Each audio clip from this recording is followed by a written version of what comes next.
How about this fucking lighting, eh? So I was watching a review for La La Land. You know which one. They thought Emma Stone's performance was better than Ryan Gosling's. And I found that highly problematic. Ryan Gosling was fantastic in La La Land. But Emma Stone had more vulnerability, which I find movie critics like gravitate towards. They're like, oh, if they were vulnerable and they were happy and confident at one point, and at another point they were really sad and unconfident, that means they're a good actor. And that's... What's up, Pancake? What you doing?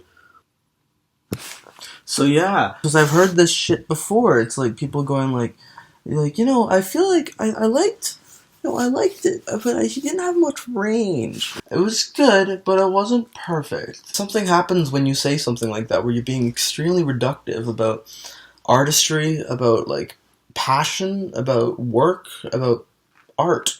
Who he was as a person in that movie, who Seb isn't a person that that cries, that breaks down and cries. Looking at Mia and like smiling, even though it hurt, and then saying 1, 2, 3, 4, moving on. Like, you can't appreciate the delicacy of that. You think that because he wasn't like crying, or because he wasn't showing range or whatever. I don't know. It's like, if you don't like an album, so you say, so they didn't make the right sounds, as opposed to I'm not in the place in my life, in my consciousness and existence where this is the time that art impacts me. You think all these people are wrong? For example, one of my favorite albums right now is Dealer by Foxing. It's really influencing me musically.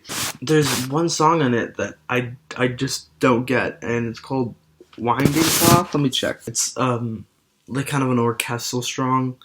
Why can't I speak? Winding Cloth is like an orchestral song in the midst of an album that has a bit more conventional songwriting. I don't get where the beat is, I don't get the tonality, what they're really going for, but there's clearly so much heart and work put into it, and so I took it off of the album on Spotify so I could listen to the whole thing, and now that I've done that, it's one of my favorite albums in a very long time. I listen to it constantly.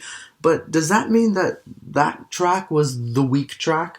That track was bad, and they shouldn't have put it on there, when that track probably resonates with not millions, I don't know, tens of that. I don't know how many fans Foxing has. That track resonates with them, the creators, when it resonates with someone, when it's beautiful in a certain context, and I just don't have it. So I'm editing this video, and I'm realizing that I'm really incoherent in it, but I think what I'm actually just saying is that I'm annoyed with people who would call Ryan Gosling's role, like, decent, he's serviceable compared to Emma Stone's, when I think it had great depth. And so when you see something that you think is decent, but clearly has soul and hard work put into it, that other people love, you shouldn't put the onus on them to prove to you it's worth something. You should be like, oh, I should try to understand this.